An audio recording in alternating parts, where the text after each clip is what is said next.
Hi, and welcome to Comedy Recapped. Today we're going to explore 1988's The Phantom Empire. Watch out, spoilers ahead. A couple are having a picnic and it's revealed that they're being watched by something. When their dog runs off, the husband goes to look for it, but he ends up finding its carcass turned inside out. Meanwhile, the wife is approached by a strange creature. The man arrives and tries to help his wife, but after a very tense confrontation, the creature rips the man's head off and the picnic woman knocks it unconscious with a cooler. Later, we find a woman knocking on the office door of Eddie and Court.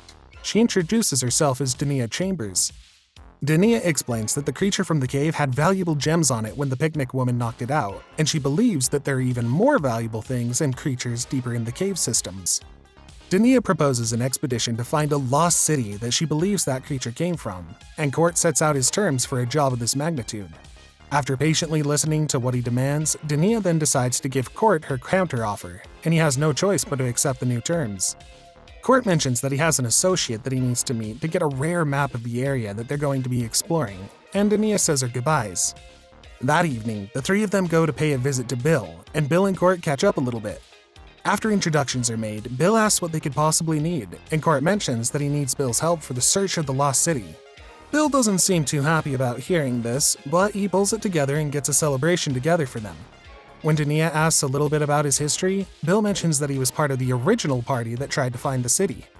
Bill warns that his expedition was the first to go into those caves, and he tells them that the cave was lined with precious stones.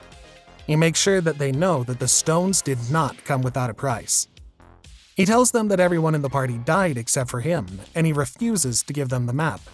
After Dania throws more money on the table, Bill goes to get the map, and he asks them to be as careful as possible. He doesn't seem too happy with their reassurances, though. The next morning, Dania, Eddie, and Court gather, and soon they're joined by Andrew and Professor Strzok.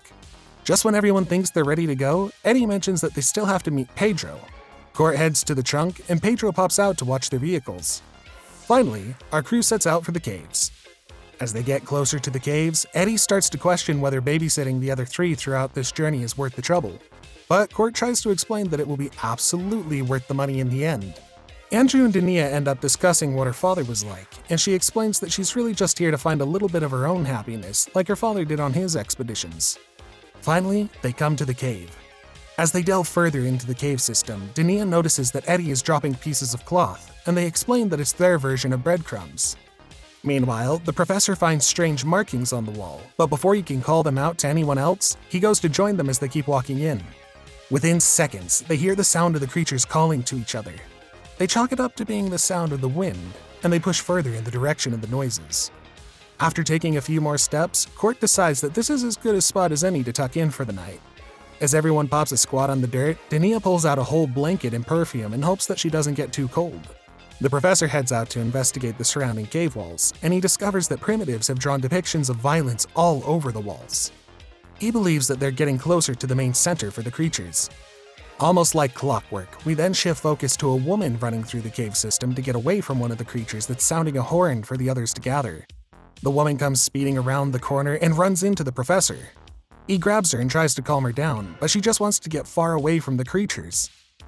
When we see the rest of the group, they hear the woman scream, and they grab guns out of their bags to go check on the sound.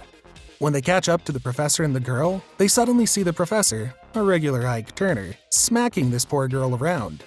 He tries to say that he's just trying to knock her to her senses, but when they try to get her to come with them to get away from the creatures, she's now scared of the professor. The rest of the group tries to just leave her there, but Andrew takes the time to talk to her gently. Just when the professor goes to talk to the creatures, they startle the rest of the crew, and they open fire on the mutants. They killed one of them, but the others run back. When they look at the corpse, they notice it has a precious stone wrapped around its neck. But before they can really look at it, the mutants come back and take Dania away. They don't leave until Andrew realizes that they hate the light from the flashlights. When they realize that Dania was taken, everyone is ready for the rescue mission. But Professor Strzok is none too keen to throw his life away. They end up going anyway, and the wild woman gives them clues as to how to get to the mutant hive.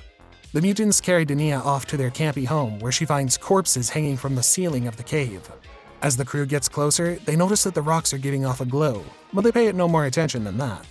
The professor stays behind with the wild woman, and the other three find Dania being turned on a spit over an open fire. This doesn't look like the first time they've done this either. As they continue cooking Dania, she tries to reason with them at first, but that quickly turns into threats when she realizes that they aren't stopping. Soon, Court, Eddie, and Andrew help Dania get her stuff, and they book it out of there before the mutants come back. As they try to run out of the caves, they end up following the wild woman's directions until they come to a light source that ends up being a laser-shooting robot. This is an 80s movie through and through. The crew stands their ground with the robot, but one of the mutants doesn't fare too well as it's set ablaze by the laser. After some quick thinking, Dania reflects one of the laser bolts back at the robot and short-circuits it. While the professor and Andrew investigate the robot, they determine that the robot is probably not even from Earth, as they notice that the metal it's made of doesn't exist on this planet. After a while, most of the people try to get out of the cave, but the professor can't leave when they're so close to their goal. After walking down a corridor, they come out in a bright ecosystem that mirrors the outside world, but spear-holding savage women appear, who look just like the wild woman from before. Sure enough, the wild woman appears and tries to tell the other women not to harm them. Out of nowhere, a futuristic shuttle shows up and out walks their queen, a woman dressed in a fashionable, but very revealing leather outfit. She quickly tells them all to shut up. Dania tries to explain that they're from the surface, but that means nothing to the woman. It doesn't take long for the woman to beat down Cord and tie him to the front of the shuttle. When they get to the women's home, the leader commands the men to be taken away, but she takes Andrew with her personally. When they get to her chambers, he's tied to a chair, and he sees that they're an alien species that crashed here. She explains that the robot was actually mining diamonds and gems to fuel the ship, but now that they've destroyed it, they'll have to take its place. Then she'll take Andrew with her as they leave the planet. It seems she has some more drilling planned for him. Little does the queen know that the wild woman actually heard every word, and she goes to spring the men from their cell. The alien queen catches wind of this and picks up her sword to go after them. The wild woman leads the men through the underground desert, and Eddie and Dania rest for a moment. As the professor realizes that some of the plants are from the Mesozoic age, they come across the carcass of a dinosaur not too far away. Eddie and Dania, on the other hand, run into an actual living dinosaur. Eddie isn't too worried about it, but Dania goes over all the different ways that it's going to kill them. Once Eddie finally feels sorry for her, they slip out the back way of the canyon, where they find even more dinosaurs. The different groups seem to be meeting up at the same spot, but when the wild woman leads them to a specific cave, they realize that they're about to witness two huge carnivores fight.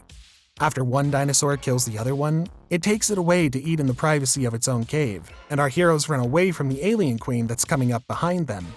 Once they're gone, the alien queen is approached by the Tyrannosaurus Rex, but she simply throws a spear into its heart and follows after the group. Meanwhile, Eddie and Dania come across a cluster of crystals, but they're too big to fit in their pockets, so they continue on to the caves. Inside the caves, a quiet game of cat and mouse is being played, but the wild woman helps the men as best as she can so they can break Andrew free. Finally, the entire crew is back together again, and they decide to go for the shuttle so they can all get away without any more problems. Before they get on the ship, they spot diamonds and crystals all over the place nearby, and they pack their pockets full of whatever they can carry. They head to the shuttle just in time, but the alien queen calls them small brains as they drive the shuttle into the cave system. It's a bumpy ride, but they seem to be making their way through the tunnels just fine. The alien queen is tracking them on foot, however, and she ends up making up ground as the shuttle gets stuck and starts to overheat. The crew rush out of the shuttle as it gets ready to explode, and when the alien queen smells the fluid from the shuttle, she smiles. Suddenly, the crew makes it out of the cave, and they're followed by a big ball of fire as the shuttle explodes. They look back on the cave, and they celebrate their grand escape and walk off in search of champagne, as you do after seeing aliens and dinosaurs. Lastly, it's revealed that the hot leather woman is still alive and ready to take on the cave monsters by herself. And that's the end of this recap. The Phantom Empire is about as 80s as you can get when it comes to sci-fi comedy at the time, and its campiness helps it stand the test of time. Thanks for watching. Don't forget to like and subscribe to see more of your favorite recaps.